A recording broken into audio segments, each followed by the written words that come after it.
السلام عليكم ورحمة الله وبركاته. معاكم يوميات شوش في البيت. هنعمل مع بعض النهاردة ان شاء الله احلى بيتزا. انا هعمل العجينة الاول معاكم وهنرجع تاني عشان هنعمل الحشو بتاع البيتزا. تمام. انا معايا هنا 5 كوبايات دقيق، طبعا دقيق فينو ونخلة طبعا لسه دلوقتي. ومعايا هنا بيضة، 3 كوبايات لبن، معلقة خميرة كبيرة، معلقة سكر كبيرة، يعني فنجان زيت زيتون. ما عندكيش زيت زيتون عادي حطي زيت من اللي احنا بنطبخ بيه عادي. وده شوية ملح ودول شوية زعتر. تمام. هحط الاول هنا اللبن، احط في البولة هنا الاول اللبن. انا عاوزاها عجينة طرية، مش عاوزاها عجينة جامدة اهو. احط فيهم ايه بقى؟ احط معلقة السكر، معلقة الخميرة، دوبهم الاول.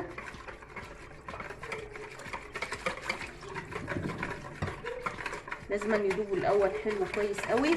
وبالمناسبه اللبن عندي انا مدفياه، مش عاملاه ساقع، عشان انتوا عارفين ان احنا في الشتاء، فعشان العجينه ما تغلش معاكي قوي وفي نفس الوقت تبقى مفتحه وجميله كده.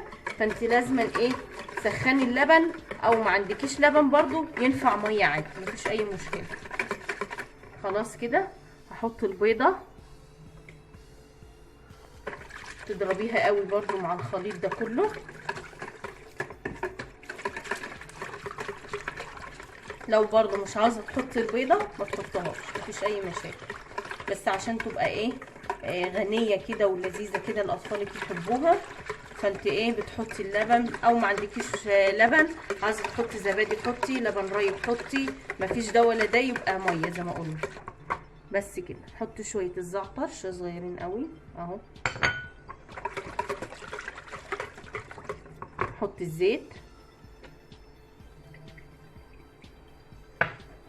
اضربي كل المكونات مع بعضها.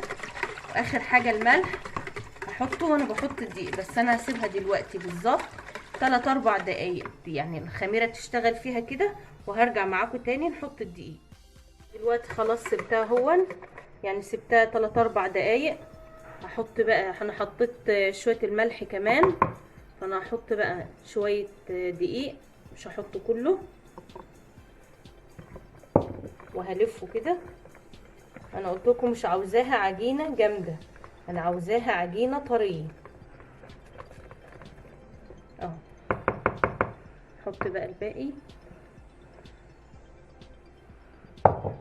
يعني اقسموا الدقيق على 2. لو احتجت شويه الدقيق اللي انا شلتهم على جنب دول هبقى احطهم، ما احتجتهمش يعني خلاص. هنلف بقى العجينه كويس قوي كلها اهو. انا طبعا ما عدتش محتاجه بقى المضرب، هعملها بايدي، هشيلها من المضرب وهعجنها واوريها لكم بقى في الاخر. خلاص لميتها هي، طبعا شفتوا العجينه طريه خالص، هي بتشبط في ايديا. انا عاوزاها كده ماشي، مش عاوزاها جامده، عاوزاها طريه كده، يعني تلميها كده بصي بتلزق في الايد خالص اهي. طبعا هتلفيها برضو كمان شويه، يعني مش هتلمي على كده، يعني هتفضلي تعجني فيها شويه اهو. شفتوا الطبق، هي بتطلع من الطبق لكن برضو ايه لينه، فانا عاوزاها كده. كل ما هتبقى لينه كل ما هتبقى خفيفه معاكي وقطنيه كده في ايه، في الحشو دي زي ما انتم شايفين كده. انا جايبه زيت هحط في الاخر حبه كده على ايدي اهو، وهلف بيها العجينه كده ماشي. وخلاص على كده هلمها دلوقتي بقى بعد شويه الزيت الاخاره دول، وهدهن البوله نقطه برضو زيت، وان شاء الله هرجع معاكم تاني عشان نعمل الحشوات بتاعه البيتزا. انا دلوقتي جبت اللحمه والحاجات اللي انا هحشي بيها البيتزا، بس انا لسه هعمل كمان واحده بالتونه. فانا هعمل دلوقتي الحاجات اللي هي محتاجه ان هي تتسوى الاول على ما العجينه تخمر. دلوقتي انا هعمل الصوص اللي انت بتدهني بيه الاول البيتزايه من ارضيتها قبل ما ايه تحطي في قلبها اللحمه او التونه او كل اللي انت عاوزه تحشي بيه. فانا معايا هنا 5 طماطميات فرمهم كويس جدا وعصراهم ومظبطاهم اللي هم على طول ايه هعمل بهم الصوص. ودي 4 فصوص توم او 5 فصوص توم، دي معلقه سكر كبيره، ده زعتر وملح وفلفل اسمر وشويه بهارات صغيرين جدا، وشويه ايه فلفل برضو حاميين صغير برضو. انا هروح دلوقتي اعمل دي الاول وهرجع معاكم تاني. هنا معلقتين زيت، احط فيهم طبعا بقى التوم. انا مش هحمر التومه، انا مجرد بس ان انا ايه هقلبها في الزيت شويه وبعدين احط عليها البهارات ومعايا هتشوف. بس هنا هو يا دوبك التومه قايمه تتشوح، احط فيها الحاجات دي كلها، يعني احط شويه ملح كده اهو. احط الطماطم كده، هجيب السكر، عاوزه تعملي بكاتشب بيمشي يعني بيبقى حلو برضه، بس انا ليه يعني ما نعمله في قلب البيت وتبقى طعمها حلو وتخلي العجينه حلوه ما يترماش منها حاجه خالص، حتى لو ما فيهاش لحمه هتتاكل وهتبقى جميله. دي الخطوه الاولى. هروح دلوقتي اجيب اللحمه واعصجها قدامكم. حطيت بصله زي ما انتم شايفينها كده مع معلقتين زيت ل3 معالق زيت. انا هاخد نص اللحمه دي، مش هعمل اللحمه كلها، على قد بيتزايه واحده، والتانيه هنعملها بالتونه. هسيب البصله بس تتشوح كده شويه واحط فيها اللحمه واحط لها فلفل اسمر وبهارات، وان شاء الله هنرجع مع بعض لما العجينه تخمر. دلوقتي خلاص العجينه اختمرت اهي. طبعا بقى هقسمها على 2، لا تقسمها زي ما انت عاوزه. دي الجبنه خلاص طلعتها الموتزاريلا، ودي اللحمه خلاص اتعصجت، وده الصوص اللي انا هدهن بيه بدل الكاتشب، وده زيتون وده طماطم ودي تونه جايباها قطع، وده بصل وفلفل. طبعا التونه مع البصل مع الفلفل ده جزء لوحده مع الطماطم، انما اللحمه بقى هتبقى بجبنه ودي وفلفل بس. تمام. هتشوفوا معايا برضو دلوقتي. انا هقطع دلوقتي العجينه، هنشوفها دلوقتي مع بعض.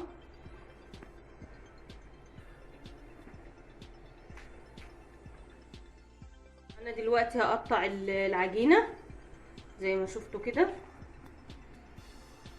شفتوا ما شاء الله عليها بتمط وجميله ازاي اهي، كانت طريه خالص في ايديا. ادي واحده. طبعا انا جبت هنا صينيه وحطيت عليها شويه زيت. هعمل التانية وهرجع معاكم عشان الفيديو ما يطولش. انا دلوقتي خلاص اهو خدت الاتنين كده. هاخد اللي انا عاملاها الاولانيه احطها في الصينيه وامسك من جوه لبره، بس انا هسيبها شويه برضو في الصينيه دقيقتين بالظبط عشان نعرف نفردها. دلوقتي خلاص سبتها ارتفعت اهي في قلب الصينيه. طبعا بقى بتيجي تفردها بتتفرد معاكي بكل سهوله زي ما شفتي كده. بتجيبي من النص على بره، من النص على بره، ما تجيش يمه الطرف خالص اهو. سويه بس بالصينيه كده اهو. هاتي من جوه كده اهو على بره زي ما انتم شايفين كده اهي. عاوزاها بقى رقيقه، عاوزاها تخينه شويه، السمك بتاعها براحتك، ايه اللي يريحك انت بقى. بس لازما يكون الاطراف بتاعتها عاليه شويه زي ما انتم شايفين كده. الداير بتاعها ده يكون ايه عالي شويه اهو. احنا بنحبها رقيقه شويه لانها لسه ايه هتخمر كمان، فاحنا بنحبها زي ما انتم شايفين كده رقيقه كده اهو. حاولي ان انتي تخلي الجناب دي عاليه شويه اهو، واللي في النص رقيقه زي ما قلت اهو. بس كده. سوي بقى الاطراف بتاعتها زي ما انا بعمل كده، كف ايدك كده طلعي لبره اهو. بس كده. هاخد انا بقى الصوص خلاص كده. هاخد الصوص اللي انا عاملاه معاكم ده، ريحته جميله قوي اهو. دهني بيه قاع العجينه كله اهو. الصينيه انا دهنها شويه زيت قبل ما احط فيها العجين زي ما انتم شايفين كده اهو. هعمل دي باللحمه اهي اهو. حط فيها اللحمه كلها، وزعي فيها اللحمه كلها.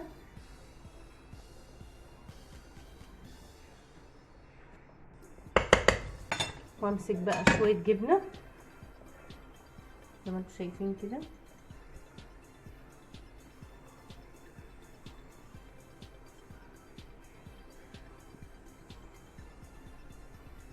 زي ما انتم شايفين كده. هجيب بقى الفلفل اهو.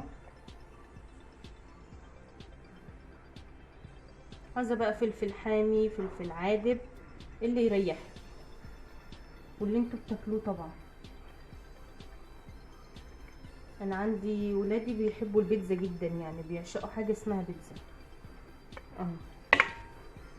عايزه تحطي طماطم برضو براحتك، اللي يريحك حطي اي حاجه. ممكن بدل اللحمه اعمليها فراخ تمشي عادي. وهنا الزيتون اهو، ممكن نعملها بالفراخ، ممكن نعملها بالتونه، ممكن نعملها بالمشروم، باي حاجه انت عاوزه تعملي بيها ما بتقولش لا، يعني ولادك هياكلوها برضو. بس كده انا هسيبها واعمل التانية. خلاص فردتها هون. عاوزه تبقي تعملي كده بالمعلقه او بالشوكه اللي يريحك، زي ما انتم شايفين كده بالشوكه او بالمعلقه. انا هحط دلوقتي الصوص اللي فضل معايا، فضيه كله. انا هرست دلوقتي التونه، وطبعا حشت الزيت من عليها، وهفردها بقى على ايه، على البيتزايه كلها، وهرجع معاكم تاني. خلاص وزعت التونه عليها. احط الجبنه زي ما عملت في الاولانيه كده اهو. هحط البصل ده انا كنت رشيت عليه ملح بكمون بشويه كزبره علشان خاطر ما يبقاش ليه ريحه ويبقى طعمه وحش، وعشان البصله برضو تبقى ايه يعني مش مسكره كده وطعمها مش حلو. فانا ايه رشيت عليها شويه ملح زي ما انتم شايفين كده. طبعا التونه بتحب البصل، ما ينفعش تعمليها من غير بصل. حط دلوقتي، حط الفلفل، رش عليها كلها الفلفل، ما تسيبيش مكان مفهوش. حط الطماطم واللي يريحك، مش عايزه تحطي طماطم ما تحطيش، يعني اللي يريحك اهو. بس كفايه عليها قوي كده. اجيب الزيتون وارشه عليها برضه اهو. بس خلاص هجيب التانية عشان لسه هنحط تاني على وشها ايه، جبنه الموتزاريلا. خلاص خلصت الصينيتين اهما. دي اللي هي باللحمه اهو زي ما شفتوا كده اهو. اهم حاجه عند ولادي كتار الجبنه اهو، مش هربكم من حاجه اهو. كيس جبنه بحال اهو. بالمناسبه الجبنه دي انا بجيبها جبنه موتزاريلا على شيدر على رومي، يعني التشكيله على بعضها كده. هروح دلوقتي ادخلها الفرن، وان شاء الله لما تطلع هوريها لكم. هي اللي هي باللحمه طلعت. عايزه اوريكم الارضيه بتاعتها جميله جدا اهي. الارضيه عامله ازاي قطنيه وجميله قوي. والتانيه الفرن اهي لسه شويه بس وهطلعها زي التانيه.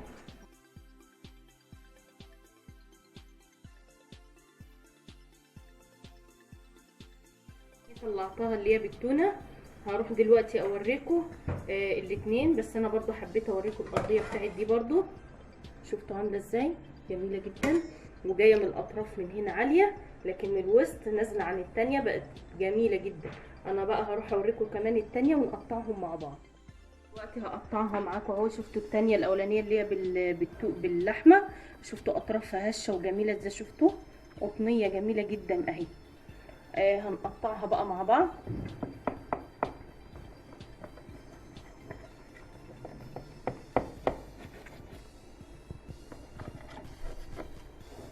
طب انا هكمل تقطيع بقى وهرجع معاكم تاني عشان الفيديو ما يطولش.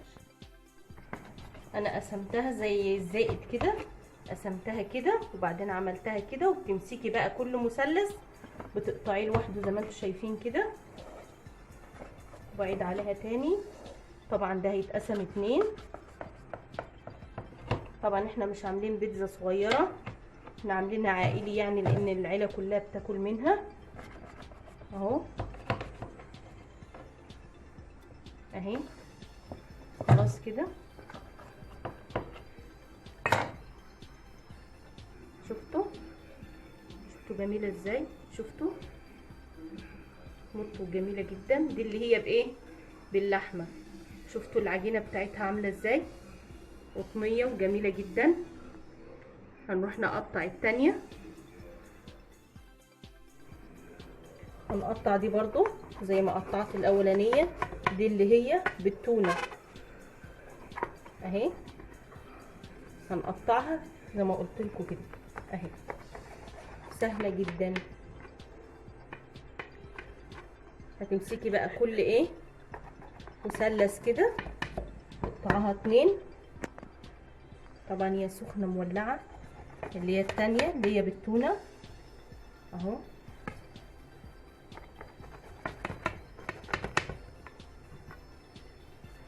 زي ما شفتوا كده كل مثلث يتقطع 2.